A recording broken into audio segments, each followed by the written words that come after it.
Magandang gabi po sa ating lahat. Narito ang latest weather update ngayong Lunes, March 11, 2024 at hanggang sa mga susunod na oras. Mainit na panahon pa rin ang aasahan ngayong gabi dahil sa pag-iral ng easterlies sa malaking bahagi ng ating bansa. Samantalang amihan naman ang magdadala ng bahagyang malamig na panahon sa Northern Luzon. Sa ngayon nakikita na posibleng humina pansamantala ang amihan, ngunit posibleng muli itong umiral sa susunod na linggo. Mananatiling maalinsangan naman ang panahon sa malaking bahagi ng bansa hanggang sa mga susunod na araw. Sa ngayon, mababa naman ang posibilidad na magkaroon ng sama ng panahon gaya ng low pressure area at bagyo sa loob ng 3 hanggang 5 araw. Ngayong gabi ay may mga inasang pag-ulan sa malaking bahagi ng Bicol Region kasama ang Polillo Islands dahil sa epekto ng easterlies. Asahan din ang mga mahihina na minsay malalakas na pag-ulan sa bahagi ng Aurora at Quezon. Maging handa sa banta ng biglaang pagbaha at pagguho ng lupa. Sa Visayas, Palawan kasamang Calayan Islands ay mababa ang tsansa ng mga pag-ulan ngayong gabi maliban na lamang sa mga isolated rains sa ilang bahagi ng Cebu at Bacolod na dulot naman ng mga localized thunderstorms.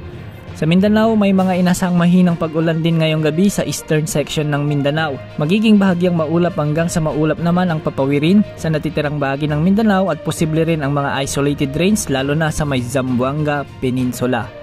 Bukas, posibleng umabot naman sa 42 degrees Celsius ang pinakamataas na heat index sa General Santos City. 40 degrees Celsius naman ang posibleng maranasan sa may La Carlota, Negros Occidental at 39 degrees Celsius naman sa Cotabato City, Catbalogan Western Samar, Dagupan City, Pangasinan at Naiya, Pasay City. Ang mararamdamang init na ito ay nasa danger level na at posibleng maging sanhi ng heat stress at heat stroke sa mga tao. Samantala posibleng magtapos na ang El Nino sa bansa pagsapit ng buwan ng Hunyo ngayong taon, ngunit inaasahan na mababa pa rin ang asahang dami ng pag-ulan pagsapit ng buwan na ito. Posibleng makaranas ng drought o matinding tagtuyot ang maraming lugar sa bansa kaya pinapayon natin ang mga kababayan natin na magtipid ng tubig kung kinakailangan. Samantala, inaasahan din na muling iiral ang La Nina sa bansa ilang buwan lamang pagkatapos ng El Nino. Ayon sa Pag-asa, may posibilidad na umiral ang La Nina ngayong taon at 55% ang tsansa nito pagsapit ng June, July at August 2024. At dahil dito, ang Pag-asa ENSO Alert and Warning System ay itinaas na sa La Nina Watch ng ahensya.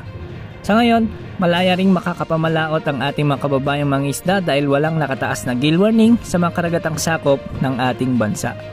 Yan ang latest update sa lagay ng ating panahon. Ito pang weather update ng bayan, maasahan anumang panahon.